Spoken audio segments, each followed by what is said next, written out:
এবার বুড়া আমার লইয়া দৌড়ান দেয়। ওই একটা ডাব খাইয়া লাইছে, গালিগালাজ কইরা 14 গোষ্ঠী উদ্ধার। এমন বুড়া দেশ আছে না নাই? এ ভাই, এবার যাই যুবক ভাইরা, আম খাইছো, জাম খাইছো, কাঁঠাল খাইছো, বুড়ায় একদিন মাফ কইরা দিব, কিন্তু বুড়ার নাতিনদারে লইয়া কি এর টানাটানি করো। এইটা কেমনে মাফ করে, এইটা তোমরা কও।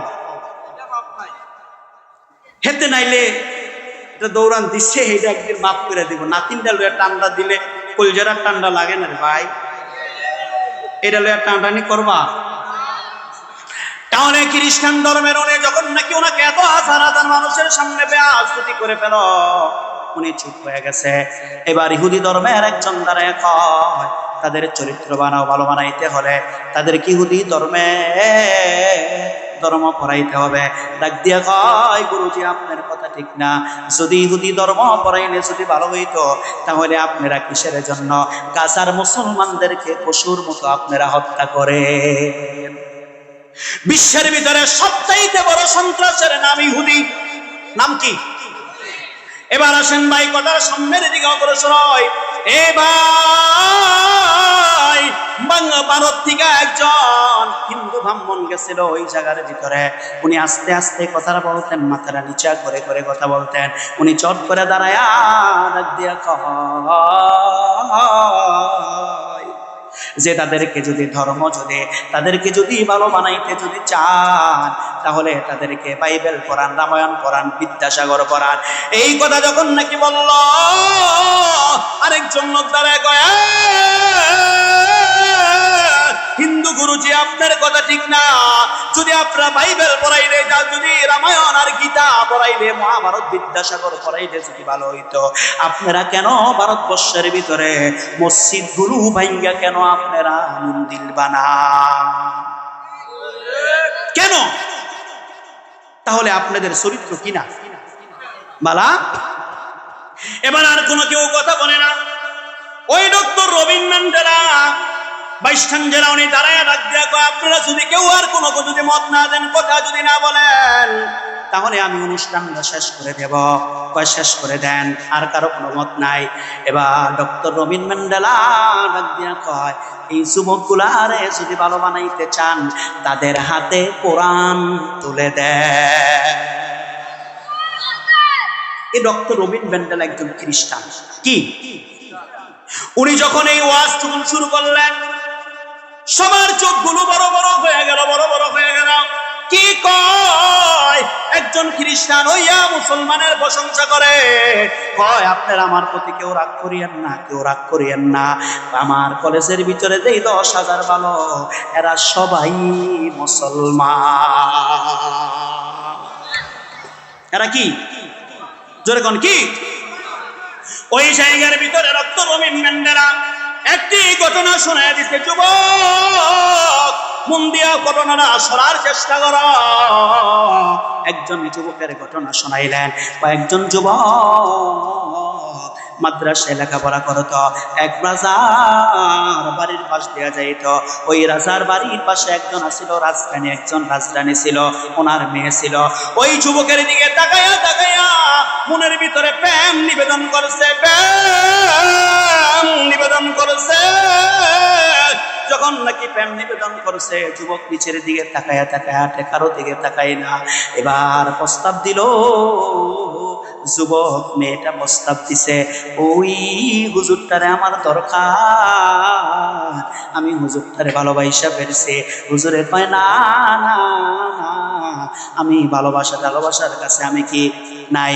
হুজুর তার জীবন গঠন করার জন্য সামনের দিকে অগ্রসর হয়। একদিন দাওয়াত দিয়া বাড়িতে নিছে, রাজাও নাই, রাজার বউ নাই। ডাক দিয়া কয়, এ যুবক, তুমি হয়তো আমাকে বিবাহ করো, আর না হলে এই জায়গার ভিতরে আর কেউই নাই, এই জায়গার ভিতরে তুমি আর আমি, না হলে আমার সতীত্ব নষ্ট করো। যুবক ডাক দিয়া কয়,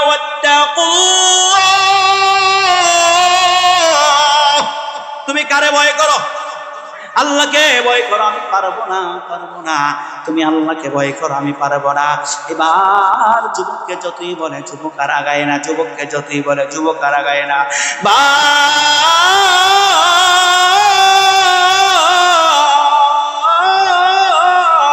ওই যুবকের কাছে এমন ভাবে জড়ায়, এমন ভাবে আটকে দিলেন, যুবক কয় না, হঠাৎ করে আমার একটু টয়লেটে ধরছে, আমি একটু ওই জায়গায় যেতে চাই। টয়লেটে যাইয়া টয়লেট গুলো হালকা করিয়া শরীরের ভিতরে পড়াইয়া কয় আমি আতর লাগাইতেছি। কয় মোল্লা এই জন্য দেখতে পারি না, আবার মোল্লা কেন আসছে? ওইটা খুলে দিছে, চলে গেছে রে ভাই। খুব ভালো করে বোঝার চেষ্টা করেন, চলে গেছে। কিতাবের ভিতরে, ইতিহাসের ভিতরে পাওয়া যায় যুবক তার জীবনটাকে গঠন করলো। ওই যুবকের নাম ইমাম গাসালি। এমন জীবন গঠন করলো রে ভাই, এই রাজধানী মৃত্যুর আগ পর্যন্ত যুবকের জন্য অপেক্ষায়। কন্যা সুবহানাল্লাহ।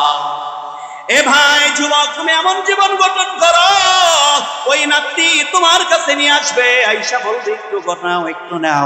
আজকে তোমাদের যুবকদেরকে একজন যুবকের কথা দেখায় দেয়। এই যে তোমরা নাহিদকে দেখো, আর জানিকে উপদেশটা হইছে বর্তমানে, এত তোমাদের মতোই কি যুবক না? কি বলেন, যুবক না? আজকে যদি সে বলে বিবাহ করব, সাথে সাথে বাবা যাইয়া তাদের কাছে বিবাহ দিতে রাজি হইব কি হইব না? কি বলেন, হইব কি হইব না? তাহলে জীবনটাকে তুমি গঠন করে ফেলো। দুইটা শ্রেণী থেকে যুবক যদি দূরে থাকে, কয় শ্রেণী? চলে বলেন, কয় শ্রেণী? এক নাম্বার, যুবক তোমার পায়ে ধরে বলে কোন নেতার পিছনে ঘুরবা না, সামসামি করবা না। তুমি নিজে নেতা হও, জীবনটাকে গঠন করিয়া যদি বিসিএস ক্যাডার হইতে চাও, তোমার পিছনে ঘুরার মতো লোকের কোনো কি নাই? কি বলেন ও ভাসিনে? দুই নাম্বার যুবক, সব সময় তুমি ভারতের নিশা থেকে তুমি যদি বেঁচে থাকো, তাহলে তোমাকে জীবনে আর কেউ নষ্ট করতে পারবে। যুবক, তোমার আল্লাহ মায়ের গর্ভ নাপাক পানি থেকে তোমাকে আজকে এসিলা এক ফোঁটা থেকে রক্ত, রক্ত থেকে গোস্তের টুকরা, গোস্তের টুকরা থেকে দুইটা পা, দুইটা হাত, কত সুন্দর করে তোমাকে বানাইছে।